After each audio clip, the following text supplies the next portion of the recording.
Très content de vous retrouver sur Afro Info 243. Dans cette production, nous vous parlons spécialement du football en République démocratique du Congo. Le Léopard U23 seront reçus par le Fennec d'Algérie. C'est samedi 29 octobre 2022 pour le compte du match retour du second tour préliminaire de la CAN 2023. Bloqué à Kinshasa pour des raisons administratives, les Congolais se doivent de rejoindre Alger dans les temps. Détail. Alors qu'il joue ce samedi 29 octobre 2022 contre le Fennec d'Algérie pour le compte du match retour du deuxième tour préliminaire des éliminatoires de la CAN Maroc 2023, le Léopard U23 devrait quitter la capitale congolaise ce vendredi, sauf changement des dernières minutes. Selon la direction de communication de la FECOFA, le voyage est confirmé en attendant les quelques formalités de départ. Jusqu'à l'après-midi de ce vendredi, les joueurs et les staffs techniques étaient encore au village Vénus à Kinshasa. Vainqueur 4-1 à l'aller le dimanche dernier au stade des Martyrs, le Léopard doit impérativement aller négocier un très bon résultat sur les sols algériens afin de s'assurer une qualification à la phase finale de la CAN de la catégorie qui aura lieu en 2023 au Maroc. Pour y arriver, le Léopard doivent poser leurs valises en Algérie au plus tard 45 minutes avant les coups d'envoi afin de ne pas perdre la rencontre sur tapis vert, ce qui serait synonyme d'une élimination. Alors qu'ils ont repris les entraînements seulement mardi, les Congolais n'auront pas la possibilité d'effectuer la séance de reconnaissance de l'ère des Jeux en Algérie. Et en prévision de préparatifs des 9e Jeux de la francophonie attendus à Kinshasa du 28 juillet au 6 août 2023, le ministre national des Sports et Loisirs, Serge Kondé, s'est entretenu avec la directrice de Jeux de la francophonie, Zaina Mina, et le directeur national du comité d'organisation, Isidore Kwanja. Détail dans ses reportages de la cellule des communications du ministère des Sports.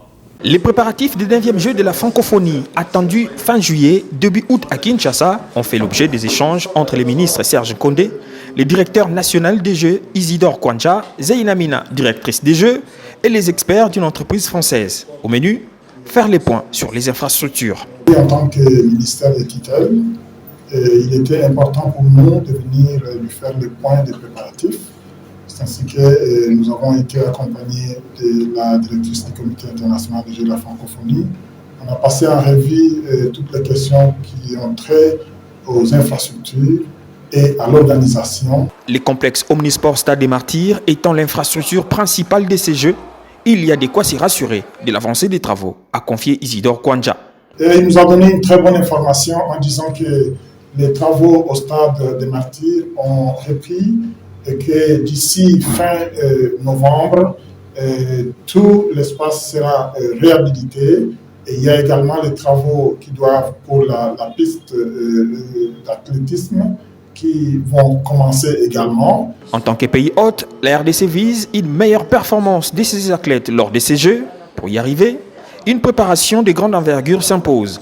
Nous avons aussi proposé, si dans la mesure du possible, lorsque les infrastructures seront finies, pour qu'on puisse organiser des compétitions au niveau national, pour faire des simulations, pour voir si nous serons en mesure d'organiser ces grands événements en juillet-août 2023. Vous savez également que Son Excellence, Monsieur le Ministre, a aussi la responsabilité de préparer nos athlètes pour gagner suffisamment de médailles.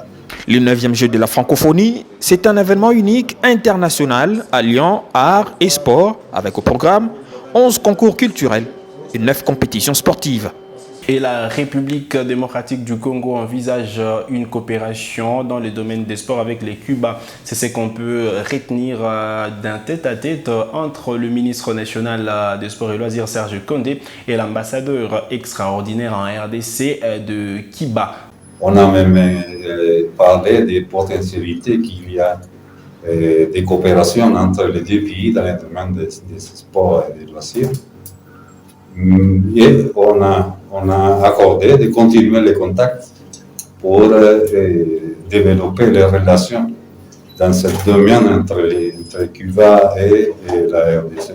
Il est très content d'avoir, ça veut dire, de constater qu'il y a des potentialités qu'il y a des coopérations entre les deux pays et surtout pour développer les liens d'amitié et de coopération entre les deux parties. Ça veut dire le ministère des Sports et Loisirs et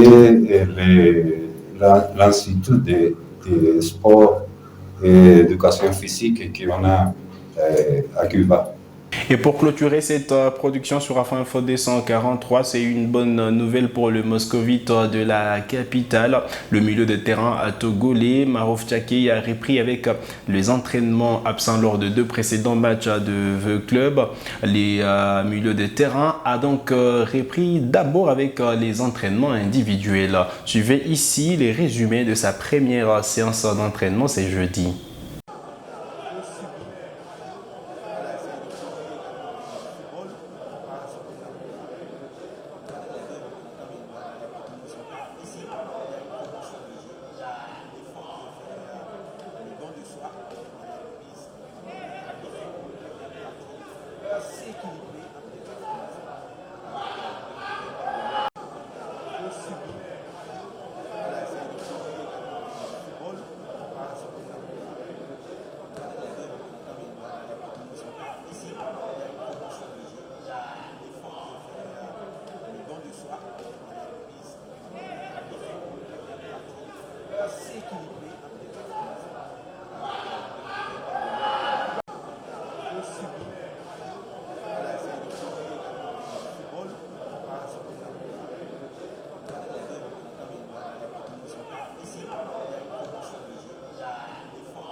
Voilà qui met un terme à cette production sur Afro Info 243. Vous êtes nouveau à la chaîne, cliquez sur s'abonner, activez la cloche des notifications pour ne manquer aucune de nos prochaines publications.